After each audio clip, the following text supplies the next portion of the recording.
Hello, and welcome to the first Ghost Light tour of the Smith Opera House in Geneva, New York. Since you can't come to the Smith right now for our history tours, we'll bring the history to you. I'm Chris Woodworth, and I'll be your tour guide. Up first, 19th century nautical drama. In the early decades of the Smith Opera House, the theater played host to hundreds of different touring companies.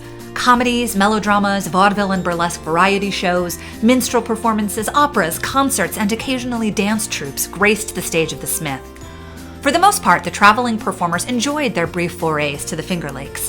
In 1898, however, the Joshua Simpkins Opera Company received a less than warm welcome. Joshua Simpkins, both the title of the play and the name of the company, was one of many rural or rube melodramas popular in the late 19th century.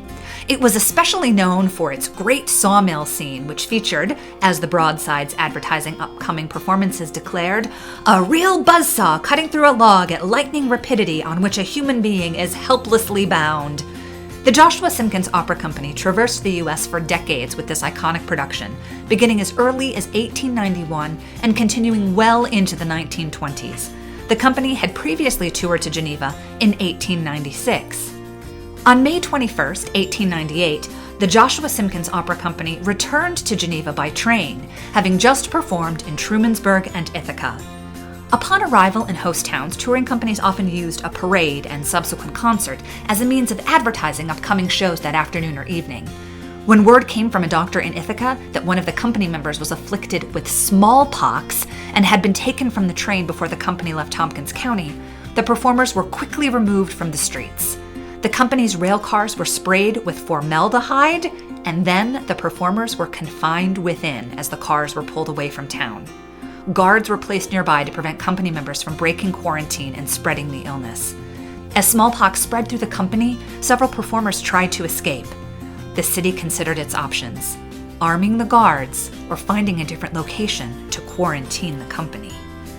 Mundane exchanges were often the ways in which smallpox was spread, and the almost 2-week incubation period of the infection made tracking down those who were afflicted to stem an outbreak particularly challenging. Given that 3 out of 10 people infected with smallpox died as a result, and that the disease permanently scarred most survivors, communities were terrified by the prospect of an outbreak. In May 1898, the aldermen and the Board of Health of Geneva convened and determined that to protect the health and safety of the community, that the company should be quarantined in a new location that would make escape difficult. J.R. Vance, the president of the Board of Health, suggested deploying a nautical quarantine by situating the company on a boat in the middle of Seneca Lake. The city specially leased the Onondaga steamboat for this purpose. And why was the Onondaga available, you may wonder? Well, it's because it was sunk to the bottom of the lake. So first, the boat had to be raised and cleaned. Days after arriving in Geneva, the 26 members of the company were placed on board. Stocked with supplies, the boat was then anchored in the middle of the lake, where the company was held for 5 weeks. The Geneva Daily Times reported that on their first night on board the ship, the band played "Goodbye, My Lover, Goodbye," "There'll Be a Hot Time in the Old Town Tonight," and "The Star-Spangled Banner." Upon catching sight of members of the local Board of Health on the shore, the band concluded their impromptu concert with "Au revoir, but not goodbye." The boat was large enough to be divided into different levels of quarantine to keep the most ill away from those showing no symptoms. Life on board the Onondaga involved the company members entertaining themselves by reading, smoking, and fishing, thanks to donations of materials from Geneva residents. In appreciation, the company held nightly concerts every evening on the deck of the steamer. As company members remained symptom-free through the smallpox incubation period, they were removed from the Onondaga.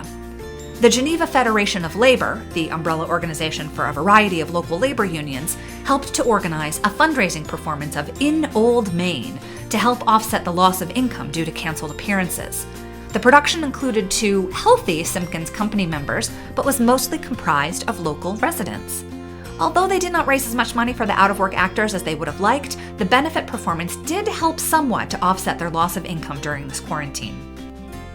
In the end, Geneva spent roughly $4,000 on the quarantine of the company and spent many years pursuing reimbursement from the state. In 1901, the Joshua Simpkins Company returned to Geneva, New York, and once more performed their signature offering on the stage of the Smith Opera House. This time, their ad in advance of the performance read, "Chuck full of the microbes of fun," no doubt as a nod to the infection they carried into the community during their previous visit to the region. And what became of the Onondaga, you may ask? It was intentionally blown up in the lake a few months later, and some of its wreckage remains at the bottom of Seneca Lake. For more information on the history of the Smith Opera House, please visit our history blog, which can be found on our website, thesmith.org. You can also learn how to become a member of the Smith and how to make a donation during this time of great need. We'll see you next time for another Ghostlight Tour glimpse of the Smith's history.